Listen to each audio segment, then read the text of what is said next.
வணக்கம் வீவர்ஸ், நான் தான் புண்டல் வியாபாரி. எனக்கு டெய்லி தேங்காய் ஆர்டர் வந்துட்டு இருந்தது. திடீர்னு ஸ்டாப் ஆயிடுச்சு. என்ன ரீசன் கேட்க போனா, தேங்காய் கோணையா போட்டீங்க. என்னங்க என்னடா தேங்காய் கோணையா போட்டோம்னா ஒரே கன்ஃபியூஷன் ஆயிடுச்சு. ஏன் இப்படி தேங்காய் எப்படி கோணையா இருக்கும், அது கோல வடிவமான இருக்குன்னு ஒரு டவுட்ல இருந்தேன். சரி, இதை போய் தேங்காய் மண்டியில போய் கேட்கலான்னு நான் கிளம்பிட்டேன்.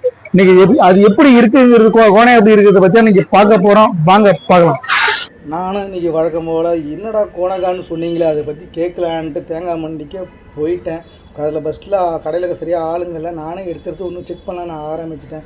இந்த வருஷம் எனக்கு ரொம்ப சோகமாக தான் போச்சு. காரணம் நான் ஆயுத பூஜைக்கு தேங்காய் ஆர்டர் எனக்கு அதிகமாக வரும், எனக்கு நல்லா லாபம் எடுத்துருப்பேன். இந்த கோணகா விவகாரம் எனக்கு ரொம்ப பழி வாங்கிடுச்சு.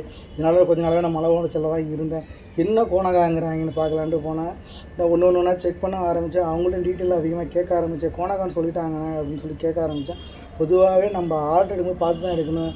விற்காத பொருள் எப்பவுமே வியாபாரிங்க தலையில் கட்ட தான் பார்ப்பாங்க. நம்ம ஆள் இல்லைன்னா கண்டிப்பாக தலையில் தான் கட்டுவாங்க. இது பிஸ்னஸ், அவன் பொருளை விற்க தான் பார்ப்பான். அது பிஸ்னஸ் உள்ள கெட்ட பழக்கம். இது ஒரு விஷயம் ஒன்று. முகப்பழக்கம்லாம் பண்ண மாட்டாங்க. சரியில்லையா ஆள் இல்லையா உடனே இந்த சரியில்லாத பொருளை போட்டு கலந்து மிக்ஸ் பண்ணி அனுப்பிச்சி விட்ருவாங்க. நம்ம தான் எப்போவுமே கேர்ஃபுல்லாக இருக்கணும் பொதுவாகவே.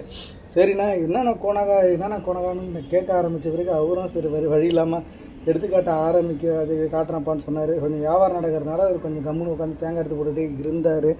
நானும் கொஞ்சம் நேரம் வெயிட் பண்ணிக்கிட்டு தான் இருந்தேன். சரி, அவங்க அந்த ஆர்டர் முடிக்கட்டும். ஒருத்தர் தேங்காய் வியாபாரம் பண்ணிகிட்ருக்காரு. சரி, இந்த ஆர்டர் முடிக்கட்டும்னு வெயிட் பண்ணிக்கிட்டு தான் இருந்தேன். ஃபைனலாக அவர் எனக்கு கோணகாய் எடுத்து காட்ட ஆரம்பிச்சிட்டாரு. டேய், இதுதான் கோணகாயா? ஐயோ ஆமாம், ஷேப் கொஞ்சம் சேஞ்சஸ் தான் இருக்குது. பொதுவாக இது உடையும் போது பக்குவமாக உடையாதான். ஹோட்டலில் அந்த திருகும் போது இந்த கோணகாய் வந்து ரொம்ப சீக்கிரம் வேலையை கொஞ்சம் தாமதப்படுத்துமா. அதனால் கோணகாய் யாரும் விரும்ப மாட்டாங்க. ஐயோ, இதுதான் என் ஆர்டருக்கு எடுத்துச்சா? சரி, நல்ல காய் இதுன்னு கேட்டேன். இது பாருப்பா எவ்வளோ ரவுண்டாக நல்லா ஷேஃபாக இருக்கு பாருப்பா. இதாப்பா நல்ல இதேமாதிரி தான்ப்பா பொண்ணு. எனக்கு ஏதோ தப்பு நடந்து போச்சு. சரி மன்னிச்சிருப்பா, போய் நேரடியாக அந்த ஆர்டர்கிட்ட பேசி பாருன்னு எனக்கும் சில அட்வைஸ் கொடுத்தாங்க. சரி ஓகே, நம்மளும் போய் நேரில் போய் பேசலான்னு ஒரு முடிவு பண்ணிட்டேன். பிஸ்னஸ் முன்னையும் இருக்கும் பின்னையும் இருக்கும்லவா, அதனால் கண்டிப்பாக நான் போய் நேரில் பேசி பார்க்கலாம் முடிவு பண்ணிட்டேன். ஒரு 2-3 நாளைக்கு ரேட்டுக்கு ஒரு 2 ரூபா கம்மி பண்ணி போட்டால் நம்மளுக்கு ரெகுலராக ஆர்டர் கொடுப்பாங்க. நம்ம அந்த ப்ராசஸ் தான் அடுத்தது பண்ணணும்.